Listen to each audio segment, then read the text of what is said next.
गुरु ब्रह्मा गुरु विष्णु गुरुर्देव महेश्वर गुरु साक्षात् परम ब्रह्म तस्मै श्री गुरुवे नमः। सदाशिव समारंभां शंकराचार्य मध्यमां अस्मदाचार्य पर्यंतां वंदे गुरु परंपरां। ओम श्री गुरुभ्यो नमः। ओम श्री परमात्मने नमः। हम लोग गीता के 17वें अध्याय पर विचार कर रहे हैं। देखिए, यज्ञ का मतलब ही है कि कोई भेद न हो। यदि हम भेद रहित सात्विक श्रद्धावान होकर और शास्त्रीय मत से यज्ञ करते हैं तो यह सात्विक यज्ञ है। तो सात्विक जो वृत्ति वाले लोग हैं वह श्रद्धायुक्त होकर शास्त्र सम्मत जो शास्त्र ने नियम बतलाए हैं उसके अनुसार यज्ञ करते हैं। और राजसिक लोग अपने प्रसिद्धि के लिए करते हैं, यज्ञ दिखावे के लिए करते हैं। और तामसिक वाले शूद्रीय वृत्ति से यज्ञ करते हैं। तो आपका कैसी श्रद्धा है उसी प्रकार से आपका यज्ञ हो जाता है। सात्विक, राजसिक और तामसिक जैसी आपकी श्रद्धा है उसी प्रकार से आप यज्ञ करते हैं। तो हमारी जैसी भावना होगी ठीक उसी प्रकार से हमारे कर्म हो जाएंगे। हम भगवान के लिए कोई कर्म कर रहे हैं कि अर्थ प्राप्ति के लिए कर रहे हैं कि भोग प्राप्ति के लिए कर रहे हैं या अपने को दूसरे को नीचा दिखाने के लिए कर रहे हैं, अपने को बड़ा दिखाने के लिए कर रहे हैं, यह सब हमारी भावना पे आधारित है। हम जिस प्रकार भावना करेंगे उसी प्रकार हम हो जाएंगे। हमारे जीवन में हमेशा यह वृत्ति नहीं होना चाहिए कि हमें क्या मिलेगा। कितने लोग कोई भी काम करते हैं तो पहले ये कहते हैं कि यह हमें क्या मिलेगा। यह बनिया वृत्ति है। कभी तो हम सीखें कि बिना बणिक वृत्ति के भी कुछ हो सकता है, कुछ किया जा सकता है। यही सिखाने के लिए हमारे शास्त्रों ने नित्य कर्म, नैमित्य कर्म और कर्तव्य कर्म का विधान किया है। और माता पिता के सेवा करने से हमको क्या मिलेगा, यह यदि हमारे दिमाग में है तो हम सही रास्ते पे नहीं चल रहे हैं। माता पिता की सेवा करनी ही चाहिए, यह हमारा कर्तव्य है। कर्तव्य का कोई भी फल नहीं आशा किया जाता है। जैसे हमारा कर्तव्य है कि सुबह उठ के स्नान वगैरह से निवृत्त होकर भगवत नाम का स्मरण करें, भगवान की पूजा करें, पार्थिव जो भी आपके घर में विग्रह है, पार्थिव विग्रह है, उसको स्नान कराना, तिलक आदि चंदन लगाना, उन धूप दिखाना, आरती करना, उनका भोग लगाना, यह आपका नित्य कर्म है। इससे आपको क्या मिलेगा यह इच्छा नहीं रखनी चाहिए। कोई ऐसा काम तो करे महाराज जिससे क्या फल मिलेगा यह न हो। और यही सिखाने के लिए यह नित्य कर्म और नैमित्य कर्म और कर्तव्य कर्म है। तो हमारा कर्तव्य है कि हम अपने माता पिता का सेवा करें। अच्छा, नित्य कर्म वह होते हैं जिससे हम अपने जीवन को सुचारू रूप से चलावें। और यदि हम नित्य नैमित्य कर्म करें और कर्तव्य कर्म करें, इससे हमें कुछ मिलेगा ऐसा सोचकर करें तो ये ठीक नहीं है। जैसा हम अपने बच्चे का भरण पोषण करते हैं, अपने माता पिता की सेवा करते हैं, यह हमारा कर्तव्य कर्म है।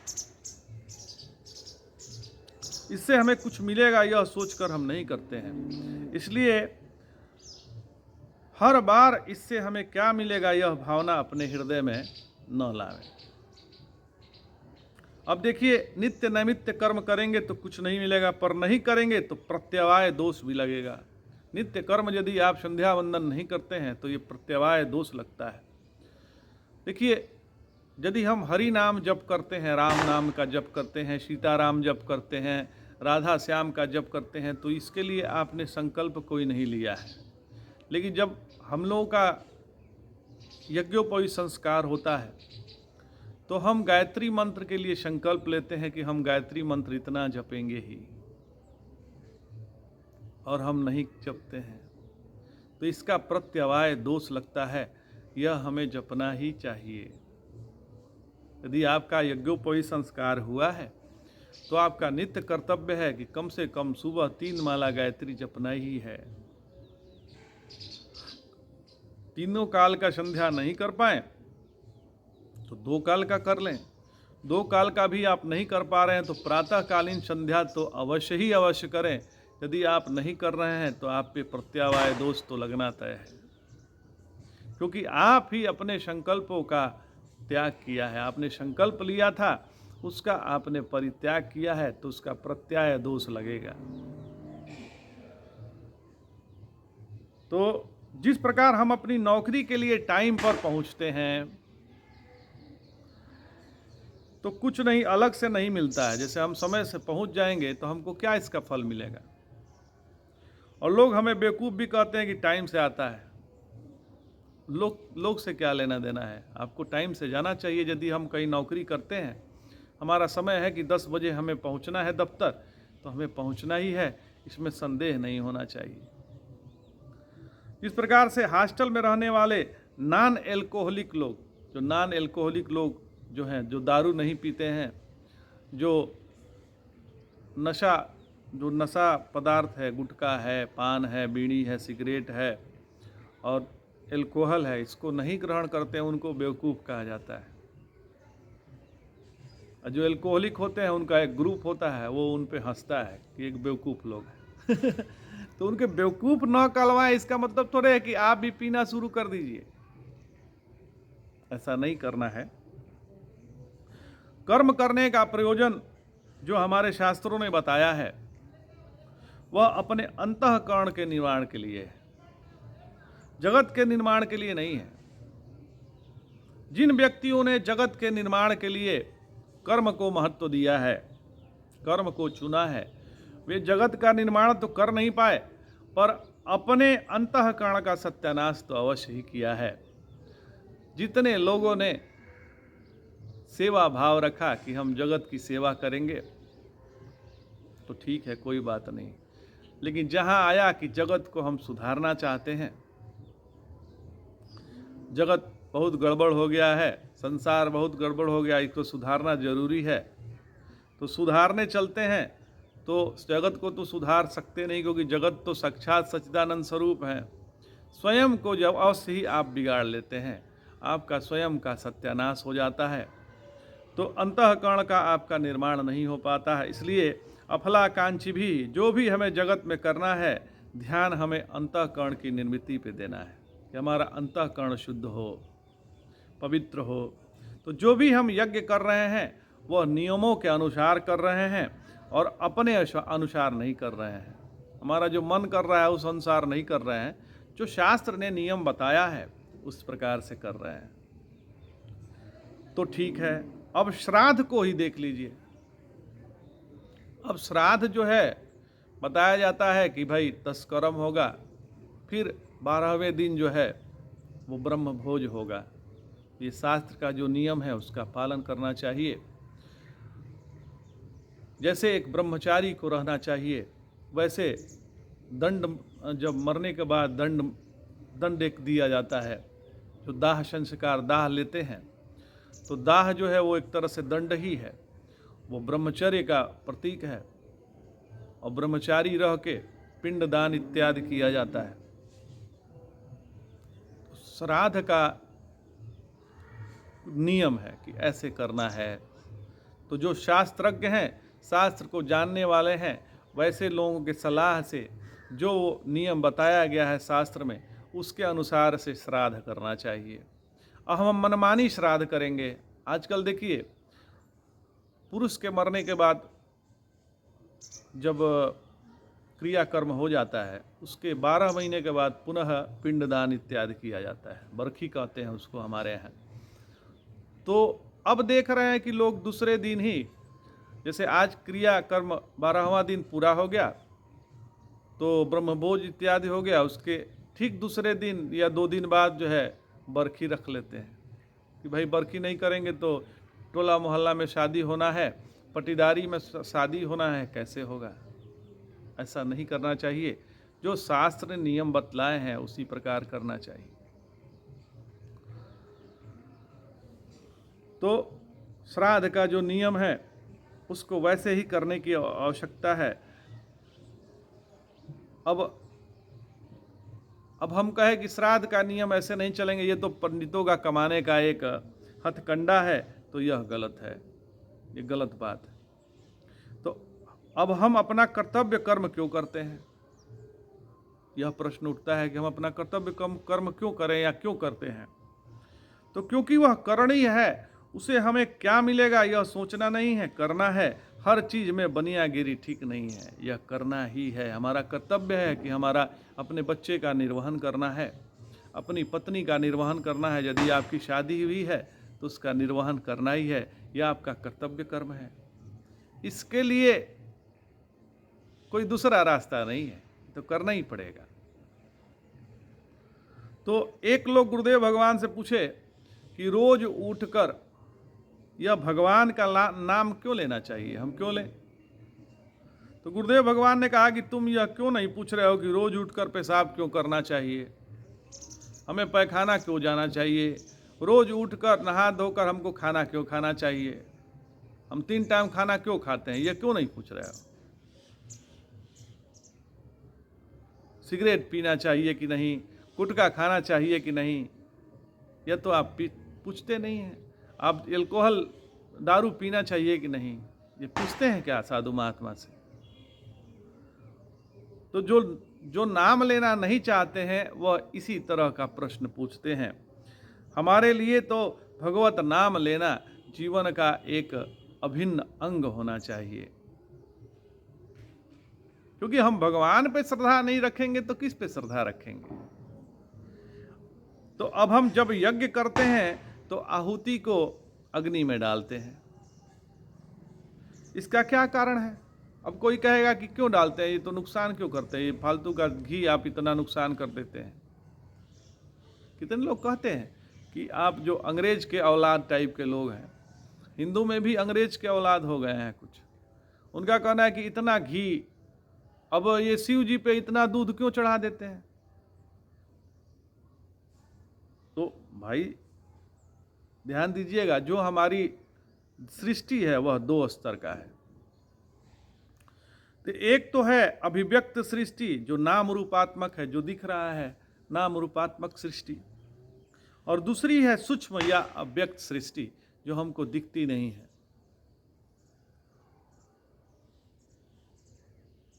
वह नाम रूप से परे है। तो जितनी भी शक्तियां है उसका नाम रूप आकार नहीं होता।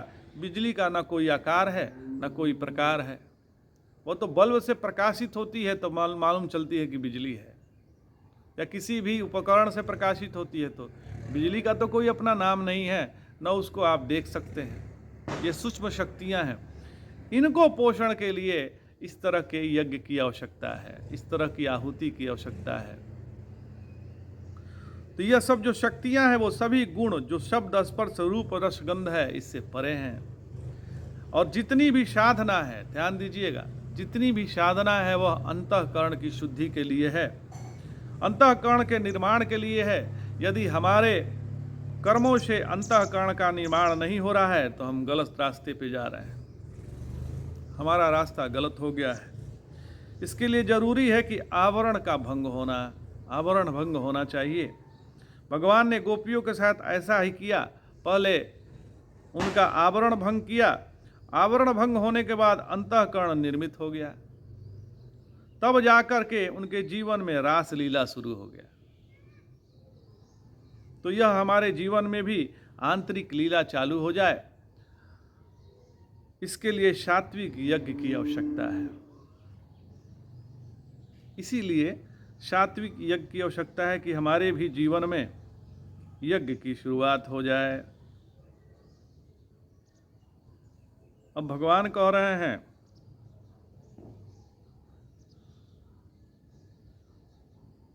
क्षमा चाहते हैं।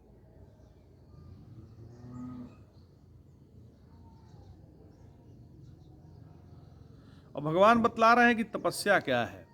इससे शारीरिक तपस्या, पहले तो भगवान शारीरिक तपस्या बतलाते हैं कि शरीर की तपस्या क्या है। भगवान कह रहे हैं देव द्विज गुरु प्राज्ञ पूजनमम शौचमार्जवम ब्रह्मचर्य महिंसा च शारीरम तप उच्यते।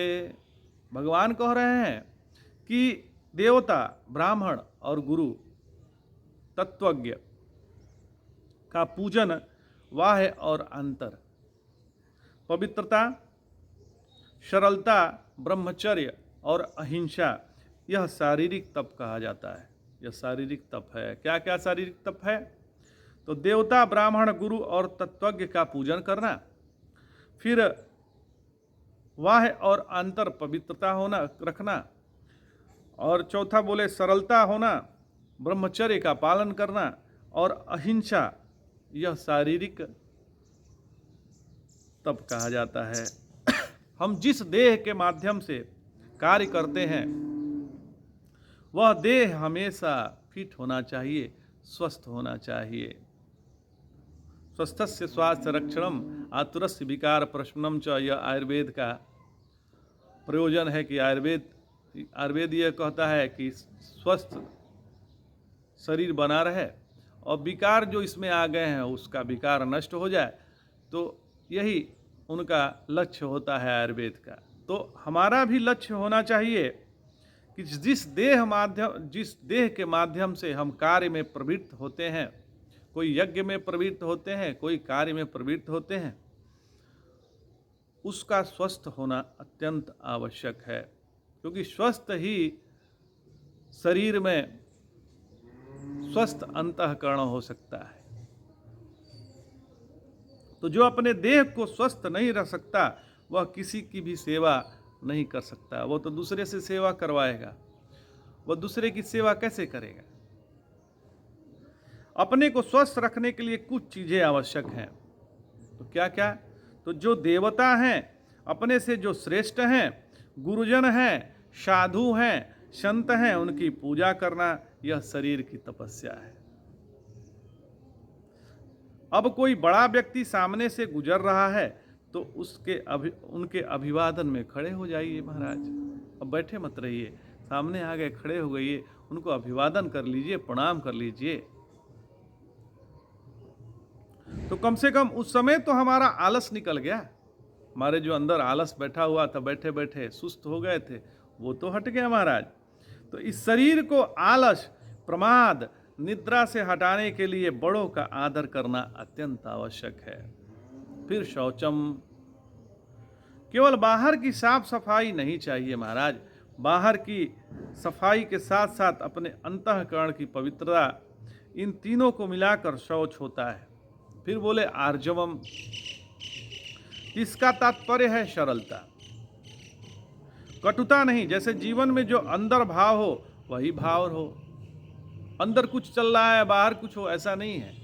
अंदर जो भाव है वही बाहर भाव है। तो जीवन बहुत सहज चलता है। और ब्रह्मचर्य से तात्पर्य है, ब्रह्मचर्य की परिभाषा व्यक्ति के आश्रम के अनुसार भिन्न भिन्न होती है। तो जो विद्यार्थी हैं उनको अपने को भोग से निवृत्त कर स्वयं को अध्ययन में लगाना ब्रह्मचर्य है। अब देखिए विद्यार्थी का ब्रह्मचर्य क्या है? भोग से अपने को बचाकर अध्ययन में लगाए रहना, यह विद्यार्थी का ब्रह्मचर्य है।